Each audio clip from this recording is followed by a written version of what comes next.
Administratively, it's quite clear the National Export Board should be enlarged. Then we must recommend it, which should appeal to Wilder. He's been agitating for this for weeks. He's relying on the increased membership to cover his own position, which, in my opinion, is irrevocably and improperly untenable. Bligh and Wilder are both on the board. One of them must go. No matter how big the cake is, no one industry should be allowed 2 bites at it. We must be seen to be scrupulously fair in this. Of course, anything else would be bad for the board. We need to retain 1 representative from civil engineering. Caswell Bligh. Provided he is seen to have the full support of the industry, publicly, that is. Westland's the man to produce that. He's president of their joint body. With his tongue hanging out for the honours list. Does he fish? I believe so, badly. Better put him down for this weekend. Yes? Sir John Wilder's here, sir. Splendid. Show him in.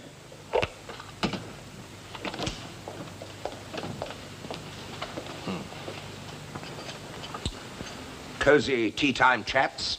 Not exactly. We were talking about you. Good of you to come. Well, curiosity will get me anywhere. What's it about? Oh, I take tea as seldom as possible, my dear. Thank you for your solitary, kind thought. Very well, sir. No doubt Mr. Kemp is looking after the petty cash. Honest John. Well, I know when I'm among friends. You've been pressing for more members of the NEB. You might like to know we're recommending this to the minister. Miss Weldon provided us with statistics to back your arguments. I think they're quite convincing. Page 6 is the one that could concern you, where we twitch in print about over-representation by the civil engineering industry. And hope to rectify it by increasing the members of the board. That's the administrative solution. When will the minister approve? See it, Sir John, not necessarily approve. You ought to be an insurance man, Sefton, on the buying end. Sometime this week. There's no hurry. This copy is numbered. Have they been distributed? To members of the examining committee. Both sides of the fence. We tried to get it to you yesterday. No one knew where you could be reached. Your office, your home, your club. I always leave an alias at the Turkish baths. It's a mistake to be too easily available. That must be trying for Pamela. When you open a marriage guidance bureau, Bob, I'll be the first to knock on your door. I didn't know that was one of your hobbies. Thank you for the document, gentlemen. I'm delighted. We hoped you would be. Good afternoon. Off he goes, hot foot to the minister. I doubt it. He cuts less ice there than he thinks. Anyway, we've done it for him. Wilder's not simple, Sefton. The clubhouses of this country are littered with tycoons enjoying a premature retirement because they thought Wilder was simple. Don't you make the same mistake. Well, the facts are fine, but the conclusions are wrong. Well, not according to John. He wrote it. I just did the legwork. This company's future is in Africa and Central America, not Europe. Not unless we're looking for the fastest way to go bankrupt. Can you prove it? Sir John has just telephoned. He won't be back this afternoon. Anyone for tennis? Thank you, Miss Lingard. Here's my side of the argument.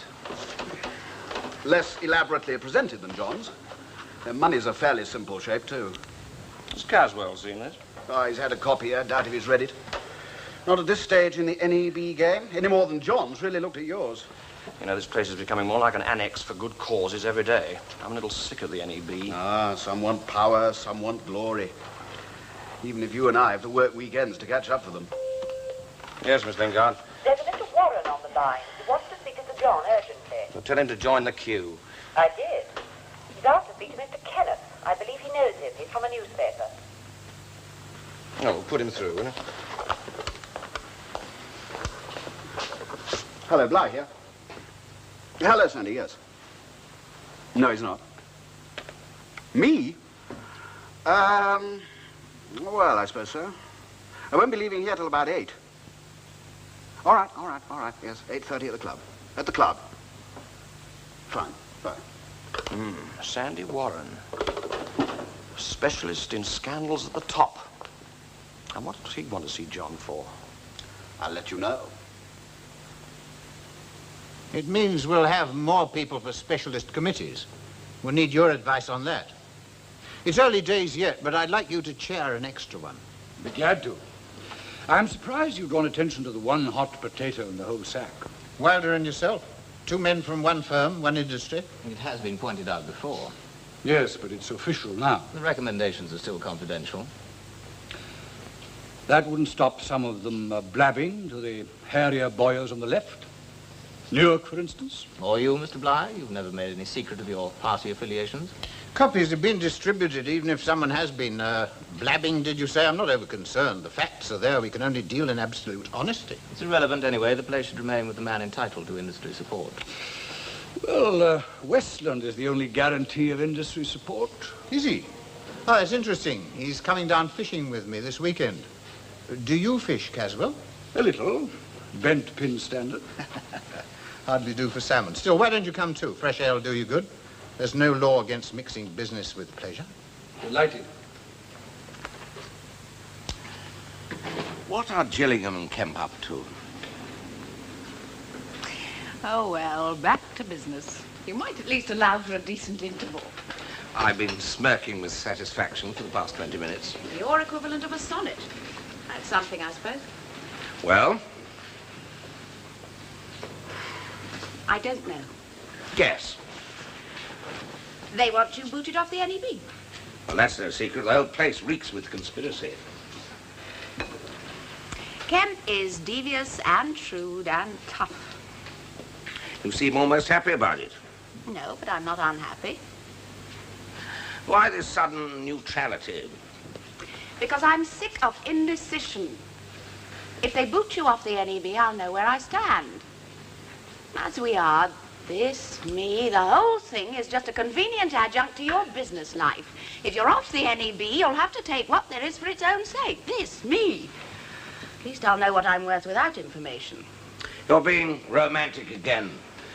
Nest building and trying to fit me in. You're like most women. They cut men in 2 parts. One that goes to work, one that comes home and pulls on a different personality with a carpet slippers. Well, there are not 2 parts. This is all me. It's just a change of pace, that's all. Then I have to find out how important I am when the pace is slower. Where I fit in as someone who just puts the slippers to warm. Because that's all I want to do, and I have to find out if it's enough. It's very womanly of you. I mean it.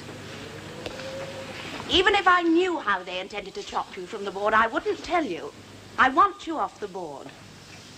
I'll be here, and I'll pour the drinks, and I'll put flowers in the bedroom.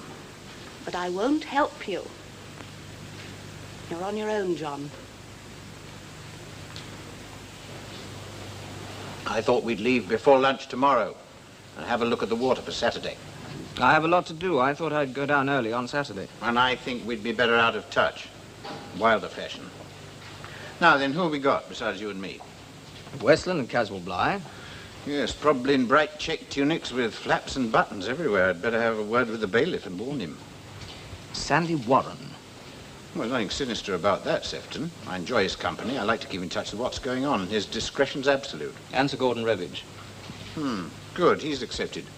I sometimes think we could do with a good merchant banker on an expanded NEB. Well, Wilder's supposed to be one. Among his many hats, but Revage is his chairman. Now, let's see. We've got 5 rods. 6 with you. I think the water will stand it. Only Sandy Warren's likely to do any damage. Oh, I think it'd be a good idea to invite Miss Weldon down. We may need statistics. Well, I'm quite capable of analysing any figures. It'll be indispensable, Sefton. That's my act. But you really think it's necessary? Not necessary. Politic, keeping senior staff happy and out of town. I'll telephone her then. No. Let's tell her when she arrives tomorrow. Women enjoy surprises. I'm looking forward to this weekend. Would you tell John that Ken seemed a bit bolshy over Europe? He thinks we should re-shoulder the white man's burden in all those places full of insects and incurable diseases. Dr. Livingston, I presume. Oh, yeah, really. I'm a believer in street lights and lots of taxicabs. Well, I'll give John the notes. It was kind of you to bring them down all this way. Oh, I've amassed a store of virtue. I've worked the last 4 weekends, but this one, I'm going away. Country pub, log fires, long walks and early to bed. Creaking floorboards in the corridors about 3 o'clock in the morning. Well, there's not much to ask. I'd never have become a captain of industry if I'd known they didn't get any leave. Probably John. Too early. Hello? Hello, you'll have to speak up, I'm afraid. I think we've got woodpeckers on the line. Who? No, I'm afraid Sir John isn't here. Who is it? Mr. Sandy Warren? What? You want me to make sure he listens to all the late-night news broadcasts? You sound like a pirate radio station. All right, Mr. Warren, I'll tell him. Goodbye.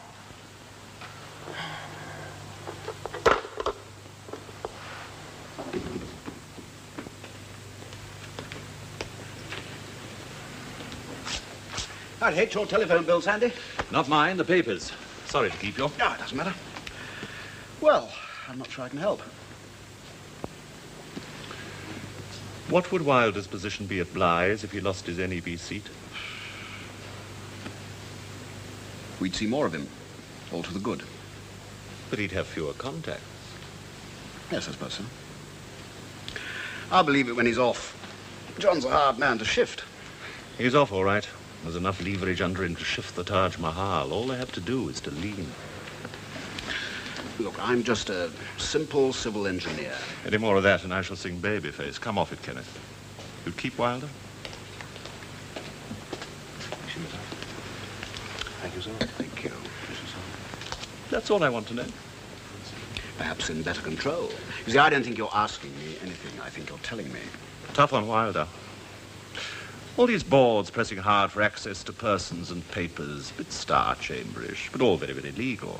They prodded some powerful organizations. Oh, with impunity. They're worth being on. 3 or 4 years on a board like that, and any tycoon can write his ticket in any industry he pleases. Or go the other way. Take up a safe seat and fast preferment in any party he likes. Sorry, haven't you missed out the bit about public spirit and the high ideals? The non-political claims. Power is never non-political, Kenneth, especially when it reaches these proportions. Oh, you can prate all you like about public spirit, but it's just cold porridge hiding the plate. How's your ulcer? Don't be naive with me. You're not as simple as you like to make out. And Wilder's beak is out of this golden trough. As good as. He's been plucked. They're singeing him now. They'll cook him at the weekend. Ave equivale.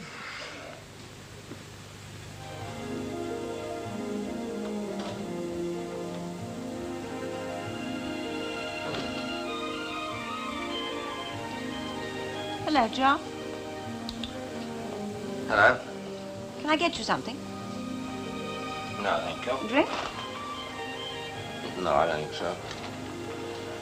Mr. Sandy Warren rang.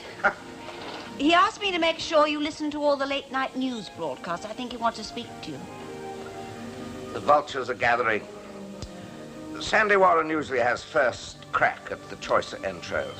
Who's the carcass? Anybody we know? I shouldn't be at all surprised. It's 10:30, and here is a summary of the news.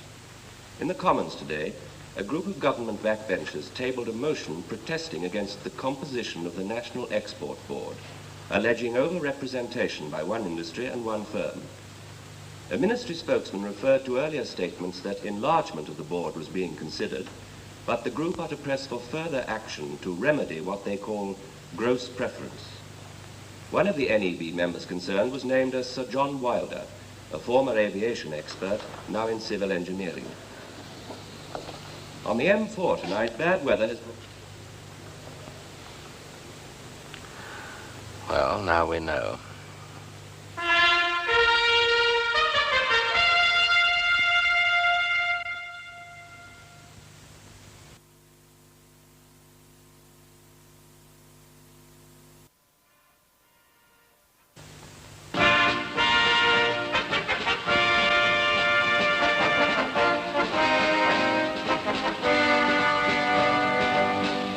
The allegations of what MPs have called gross preference on the National Export Board is the lead story in most papers. The Guardian forecasts an immediate resignation in keeping with the spirit in which industrialists agree to serve on the board. Sandy Warren of the Globe is not surprised by the pressure. He writes, Competition for NEB places is keen, and would-be members should expect piercing public scrutiny. This may lead to a rash of previously hidden skeletons, since British industry, or labour for that matter, has never excelled in either purity or frankness. Another doping scandal leads the sports pages. That was the Express on the telephone. I told them you were in the bath, but they wanted to hang on, so I let them. It'll stop the others from ringing. I'll answer them sometime. Well, I could say you left by the side door, last seen toweling yourself briskly in the back of the car. That's very good for the circulation. I, thought I'd come up to town today and have some lunch. Public appearance, eh? Everything normal. Well, it couldn't do any harm. Unless booting you off the NEB is an accident. No, it's not like that. It's all part of a classic, official, four-sided frame. First, you point something out as your public-spirited job. Then you leak it discreetly. Then you're stunned and appalled at the uproar. And then you bow to outside forces and do what you intended to do all along.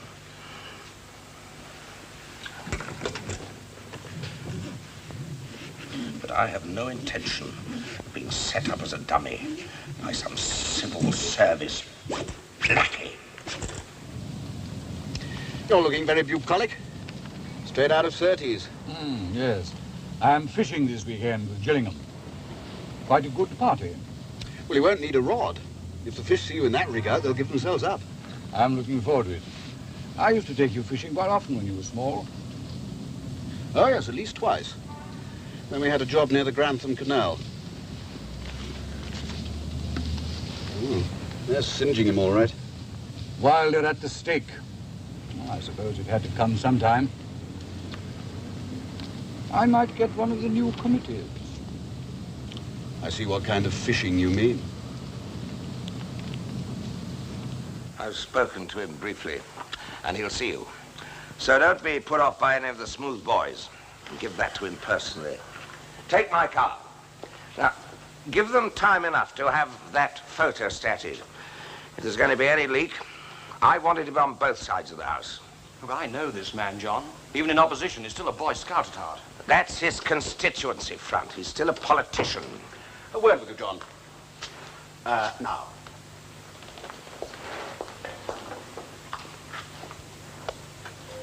Miss Lingard?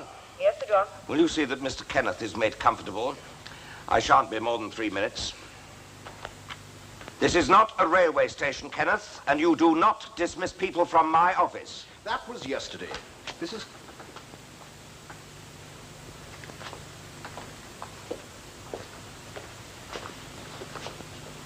Oh, he's not wasting much time. Executive Procedure Rule 1. Always kick a man when he's down. You'll never get a better chance. Yes, well, I'd better move with this, John. I hope it works. So do I.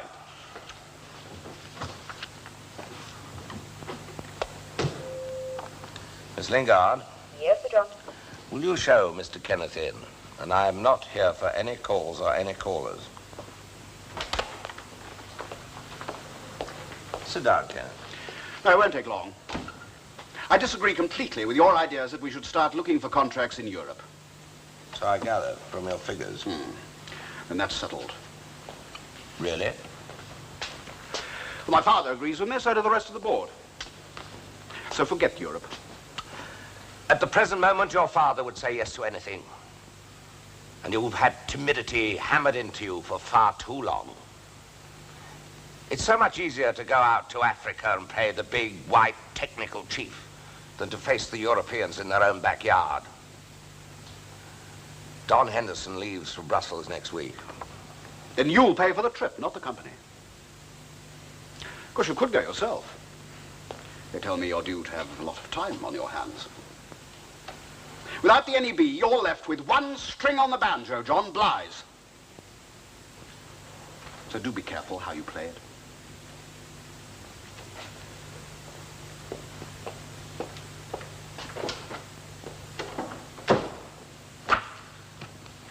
I'm sorry about this, Miss Weldon. I was looking forward to an easy weekend myself, but we are busy and I still need some research. Oh, don't apologize, Mr. Gillingham. I'm sure I shall enjoy it. But It is terribly short notice, I know. Never mind. Why don't you use my car?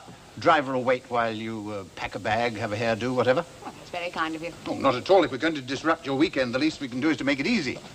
Do you fish, Miss Weldon? No, I'm afraid not. Then you can watch. Oh, good, good. Well, then that's settled. That'll be interesting. My car's outside, and I'll see you later. Hello? Yes, Miss Weldon's just left. No, she won't be back today. And would you tell Sir John that Mr. Gillingham and myself have also left for the weekend? Perhaps he could telephone on Monday. Oh, just a moment. We're expecting a call from the minister. Would you see that this is transferred to Mr. Gillingham's country residence? Notify all operators, please. The call will come from Stockholm and transfer must be immediate. Well, that's 14 names you've got. Start with them in the order I've given you. Work through them. I want to know every club, society, or party they've ever belonged to, ever since they were Ovaltinis. Where the hell's Mr. Henderson? Well, I'll try, Sir John, but it is Friday afternoon. Yes, the timing's perfect, isn't it? They all make their polite excuses, and they've crept off. Oh, do what you can. Yes, Sir John. I'm just creeping off myself. I need some fresh air. Don't we all? Place too hot for you? You ought to cut down your interests. You mean I've got a choice? No, John, I don't think you have. And you've come to gloat? I wouldn't put it that way. More to deliver a piece of gossip. I hear Revage may be one of the new members of the NEB.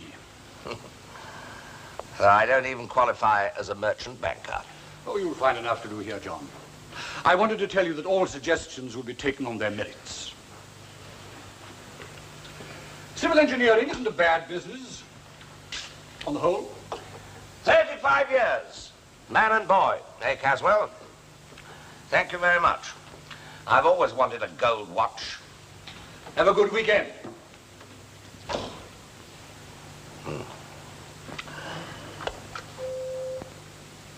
Miss Lingard. Yes, Sir John? Try and get Miss Weldon again for me, will you? Have you seen Caswell? He looked like Lady Chatterley's lover. Stupid old idiot. Well, how are they? What happened? Very, very cautious, John. I got the feeling they just bought a new pair of kid gloves to handle the whole business with. So they won't help? Oh, not won't. Can't. I had a short lecture on the responsibilities of being in Her Majesty's official opposition. Oh, thank you, Don. Yes? No reply to your call to Miss Weldon, Sir John, and the minister is in Stockholm and not expected back until Tuesday. All right, thank you. How about a drink this evening, Don? Well, John, it's a bit late. I'm going away for the weekend. I'd love to. Never mind.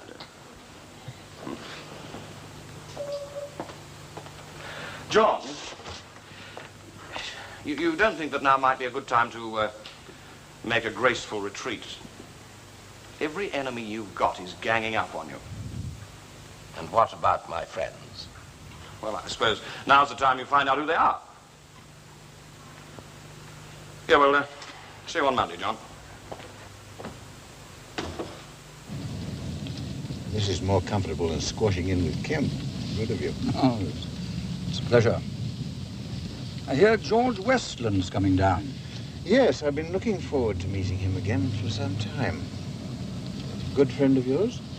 Known him for years. One of the old guard. Very well thought of in the industry, apparently. They listen to George if they listen to anybody. What does he think of Wilder?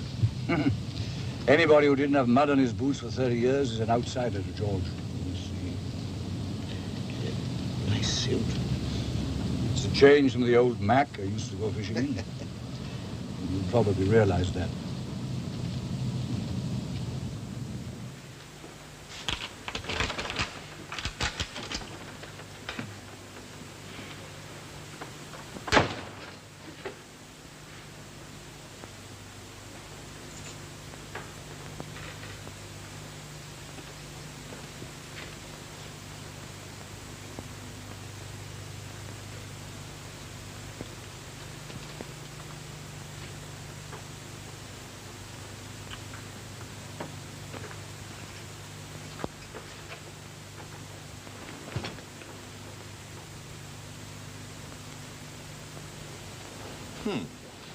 Not palatial, but better than most Whitehall cubbyholes. We're not exactly Whitehall. That you're not. We are responsible to a minister. Sometimes. Pity the one you've got is a bit naive, still he looks good on television. If this gross oversimplification is your normal stock in trade, Warren, I'm not surprised you're successful. I don't read your paper myself. Oh, yes, you do. I'm the only political journalist who deals with masters and not official mouthpieces. That's why all civil servants are either patronizing or snotty. At first.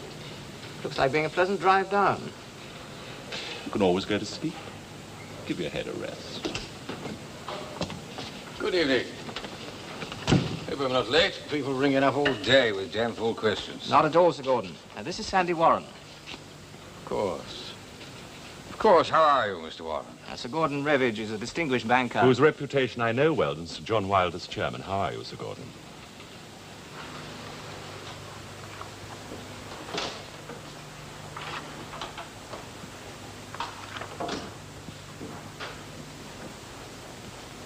Hello, John. Hello, Pamela. Have there been many of them? Persistent, mostly. Ah. The others seem to be getting plenty of coverage. Wouldn't you care to say something? Such as? Well, everyone seems to be expecting a resignation. Well, I won't get one. The minister appointed me. If he wants my resignation, he'll have to ask for it and give reasons. Wouldn't it be quieter? Easier? I don't want it quiet or easy.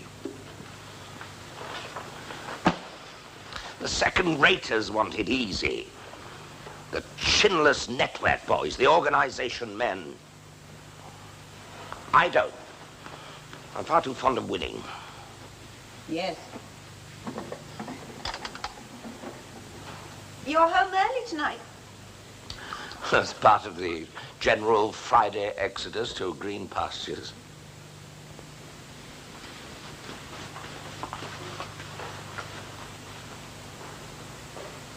Couldn't your Miss Weldon help?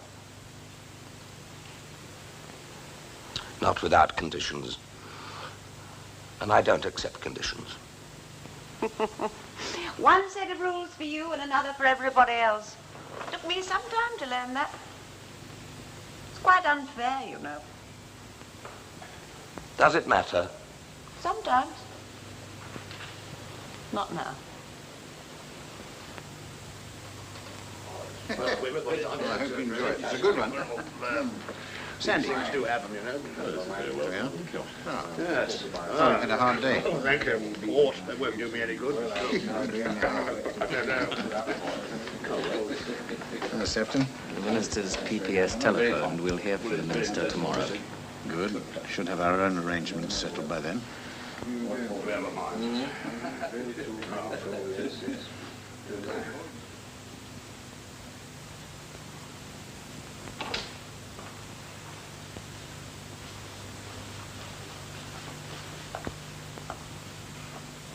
John, I think I'll go to bed now.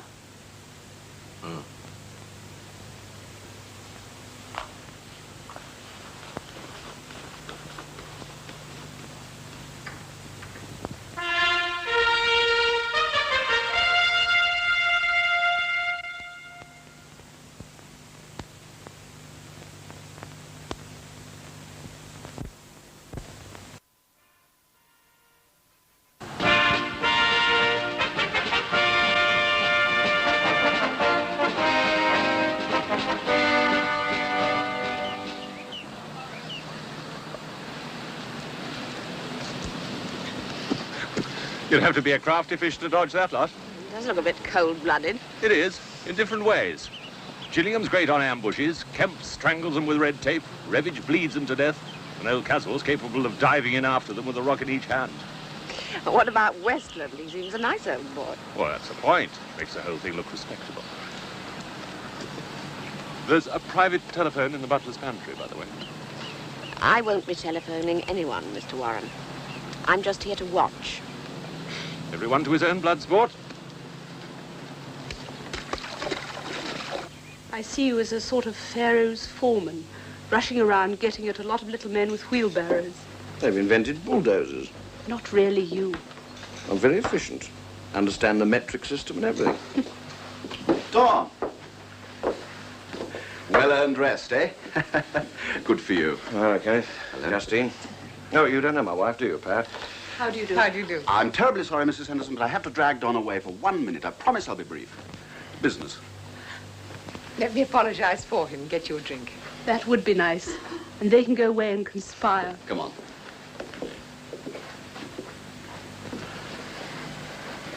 Can I have a drink, thank you? How did you know I was here? Well, your secretary made the booking. My secretary heard her. You'll be buying a bloodhound next. Expensive places. I saved my pennies. There's a new GT model outside. Nice car. Is it yours? On trial. Be a pity to give it back. There's no reason why I should. There might be. The time's come to choose sides, Don. Stand up and be counted. Wilder or me? I'm not swapping John for you, or vice versa. And all this sink or swim stuff gives me earache. You can't stay neutral. Watch me. You of all people should know how easy it is to get tired of being pushed. Goodbye, Kenneth. Sorry, Don. Goodbye.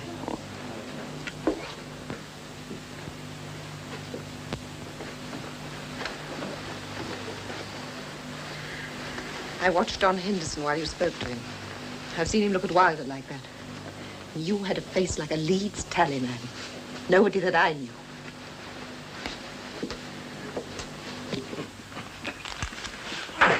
Not a bad day. I shall be stiff in the morning, though. Do you good, Gordon. You bankers don't get enough exercise. Engineers don't either. Westland packed up early. Yes. Yes, me. Quite nicely. Wouldn't be surprised. Mr. Telephone from Stockholm. We have his full approval and gratitude. Good. Thank you. Sefton, see you later. Gentlemen, you may as well know now. It will be announced later anyway. I have been requested by the Minister to ask for John Wilder's resignation from the NEB. We cannot afford to compromise the board's integrity. It is a sad business. Inevitable in a way, once Parliament started fussing about it. We can't ignore it. A pity. Wilder's a very able man. I explained that Westland guaranteed the industry's support for you, Caswell, and I hope Sir Gordon will put his banking expertise at our service. An honour. When will you tell Wilder? Oh, my dear Sandy, this is a social weekend. I'll think about it on Monday.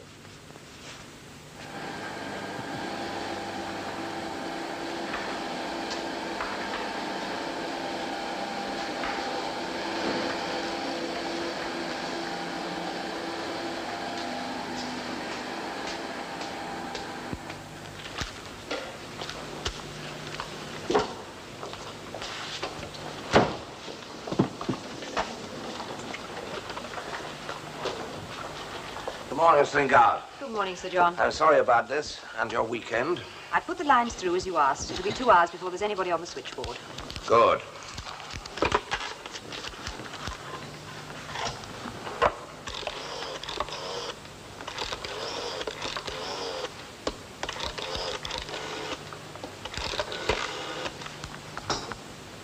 Hello, James. This is John Wilder. What? Yeah, of course it's early. Look, I want a favor. Can you tell me what hotel the minister is staying at in Stockholm? Yes, hang on a minute. Well. All right. Thank you, James. Yes, yes. This makes us even, doesn't it? Goodbye. Look, book me a seat on the plane for Stockholm this afternoon. And I want 4 copies of this list of names and affiliations on plain paper. Politicians Anonymous. Yes, Sir John. And I shall also want another cup of your most excellent coffee.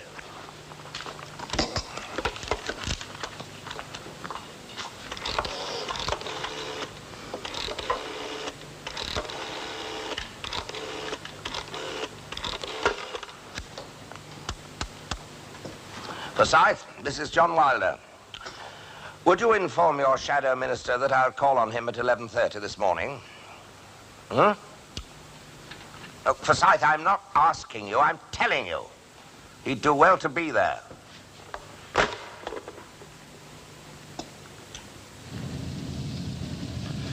I dislike travelling without breakfast, but I couldn't have tolerated another of those meals full of platitudes and business piety. Warren left even earlier. Yes, well, he's got a busy day ahead of him, I hope. So have you. I want Wilder's signature on a resignation of our writing before 11 o'clock. Should do it easily.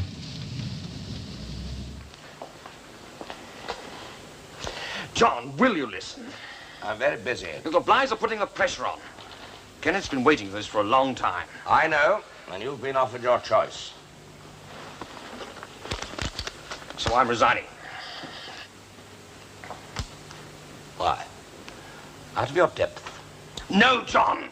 But if I stay, they'll use me to chop you with. John, you pick sides. So give me one day. Just one. Yes? Your call to Mr. Warren, Sir John. Thank you. Good morning, Mr. Warren. I read your article in this morning's paper.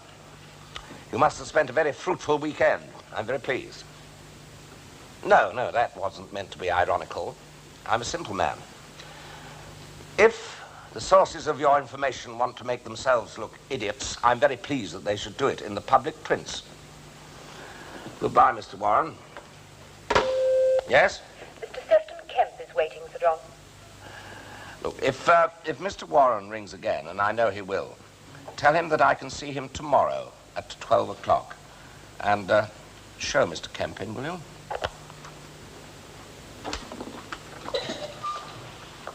Good morning, Sir John. I'm afraid this is a rather unpleasant errand, and Mr. Gillingham wanted me to carry it out personally. The minister's been on to us. He's very upset. He wants my resignation from the National Export Board, which you have conveniently prepared. There really wasn't any alternative in view of the fuss. Which you were instrumental in stirring up. Miss Lingard? Yes, Sir John? Would you come in for a moment, please?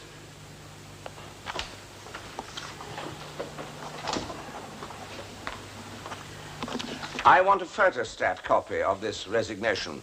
Then you are to return the original to this gentleman and get a signed receipt.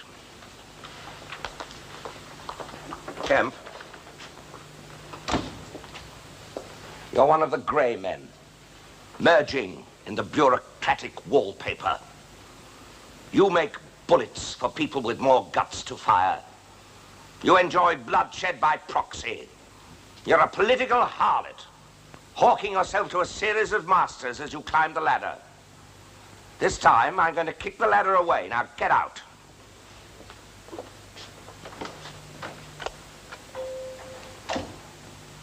Miss Lingard. Yes, Sir John? I want my car. I've got one call to make, and then we're off to the airport. Remarkably pleasant morning. Good weekend. I don't suppose a Monday off will do any of us any harm. Pity about Wilder. Mind you, he always tried to do too much. Oh, we'll find plenty for him to do. Kenneth has quite a few jobs for him.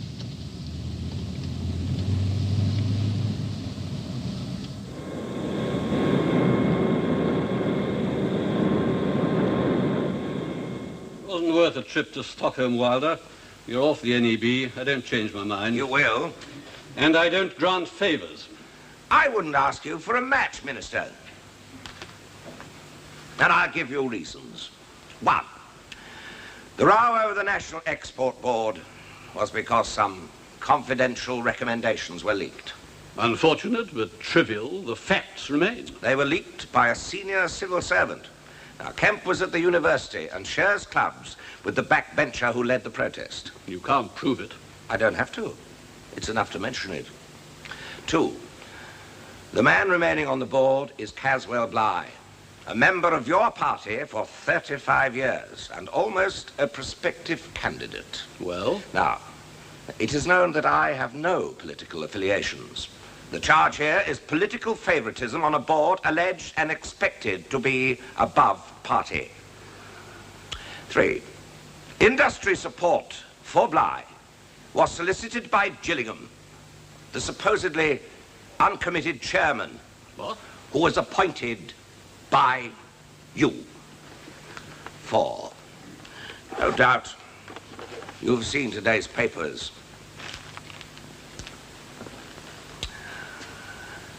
I can prove political crucifixion, Minister, and you know it, even if it's not true. There seems to be some case for reinstatement. Oh, I want a lot more than reinstatement. I don't accept conditions from you, Wilder. Your counterpart in the opposition was given all this information before I left. You haven't time to think, let alone bluster. I've got enough to make the Linsky Tribunal look like a church hall debate. And I will use it if I have to. You can count on that.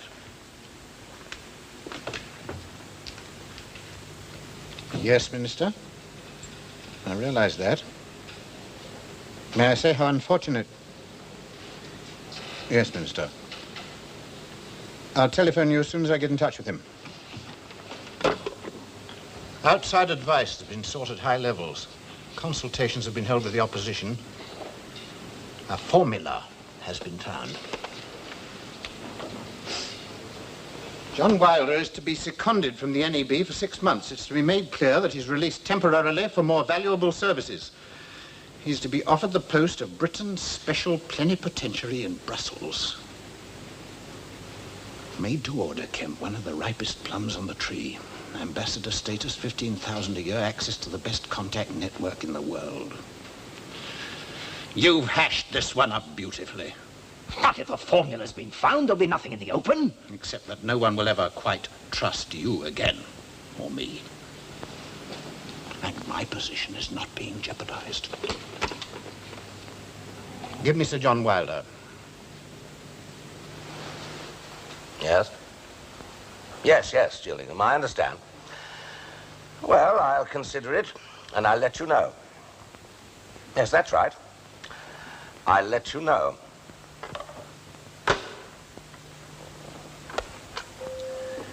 Miss Lingard.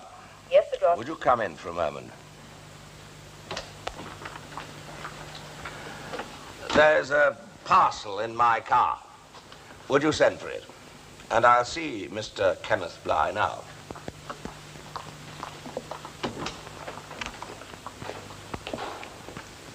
Sit down, Kenneth.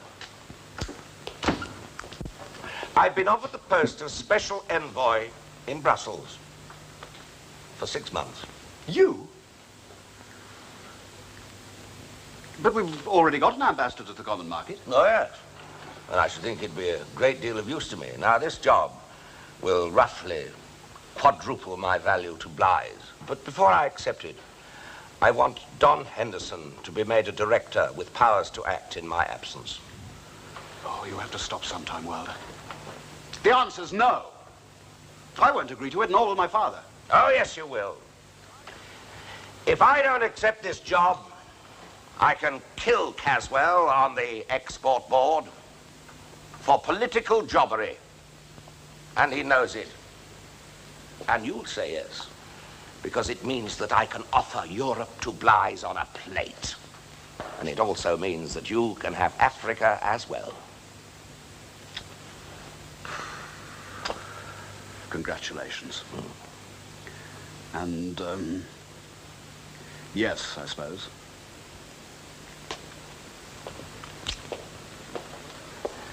Well, we must have a drink on it later.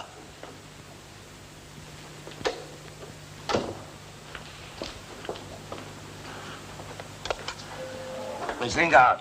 Yes, Sir John. Get me a line, please, will you? And get me Miss Weldon on the phone. Will you also telephone Mr. Gillingham and tell him that I am drafting a letter of acceptance to the minister.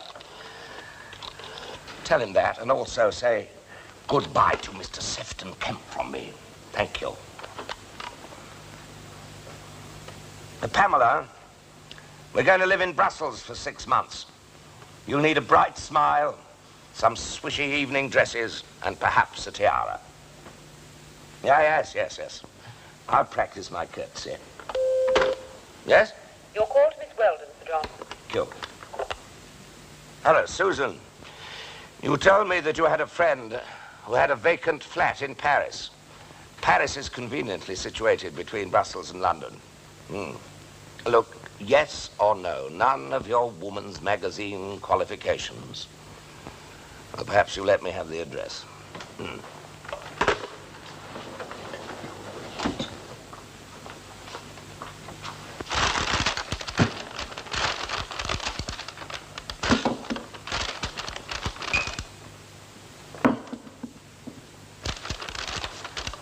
I've checked on the national anthem.